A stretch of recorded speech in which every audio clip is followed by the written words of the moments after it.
Okay guys, this is my review for Strikeforce, Fedor versus Werdum. Let's first start off with Josh Thompson and Pat Healy. This fight was pretty interesting.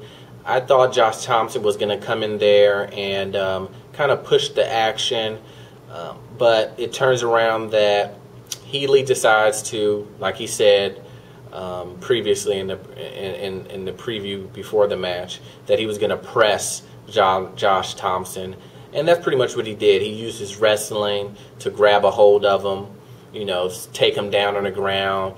He tried to tire him out, but it ended up backfiring, and he ended up getting tired out in the third round, and he ends up getting choked out in the third round. So he ends up getting choked out, I believe 4 minutes and 27 seconds in the third round, rear naked choke. So that's what happens in that one. So we move on to Cyborg versus Finney. This fight, obviously everyone favors Cyborg. I think she was like some crazy 2,500 to 1 odds or something like that. Some crazy number that she was just going to beat up on this lady, and that's what happened. She beat her up ridiculously for 2 rounds until it was stopped by the ref, TKOs by strikes. I think in the second round, 256. I really think they should have stopped the fight. Her towel, if they really their corner, if they really cared about her, they would have thrown in the towel because she was just getting dominated. Knees, elbows on the ground. Only thing I can say about the lady is that, she is one tough lady. She took the hits and kept coming and kept forward, and she has the heart. She really does. But Cuddles, yeah, it's just not going to work. It's just not going to work against Cyborg. She's too strong, too fast. This lady is just crazy. The question is really who's she going to fight next? She didn't even know when they asked her after the fight, who are you going to fight next? She has no idea, and I really don't know who's going to fight her. I think they're Erin Toehill, I think her name is, or Toughhill or something like that. I think that's going to maybe be her next opponent, but I don't know if she still wants to fight or not. So we'll see how that goes.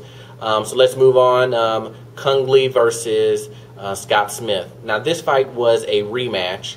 As you know, Kung Lee received his first loss from Scott Smith. He was dominating that last fight and then got caught.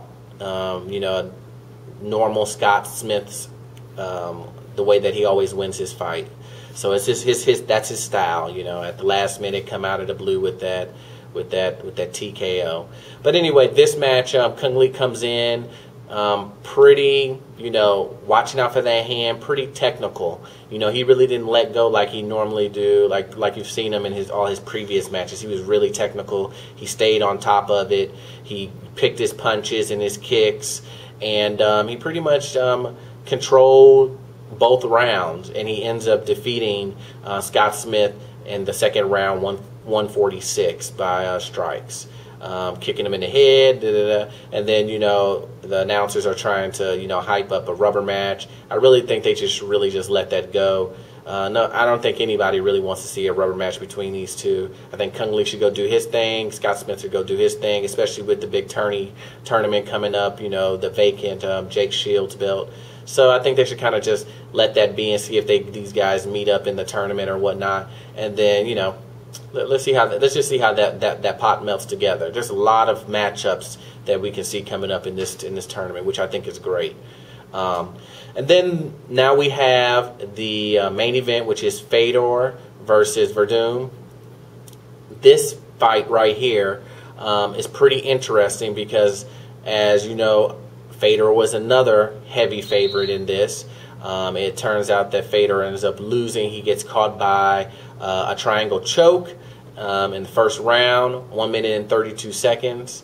Fedor comes out there throwing heavy punches.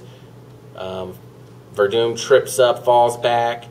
Fedor jumps on top of him to capitalize, tries to mount and ground and pound.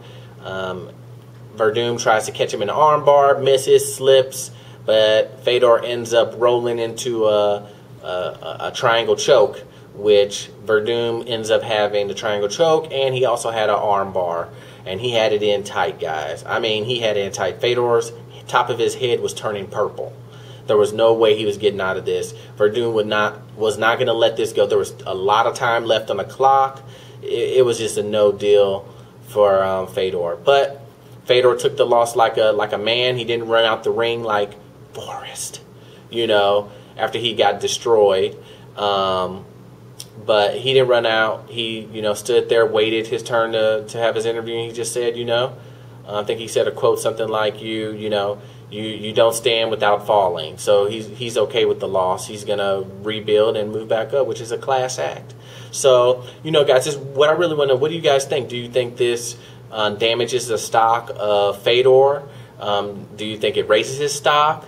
Do you think the UFC is going to try to capitalize on this and try to push that contract, inch it over to Fedor now? When his contract ends with Strikeforce, to say, hey, you lost already. You're not as hot as you were that you used to be. Do you think the UFC is going to be pushing that contract over to Werdum and say, hey, you beat Fedor, we want you in the UFC? How do you think that's going to play out, guys? Just let me know.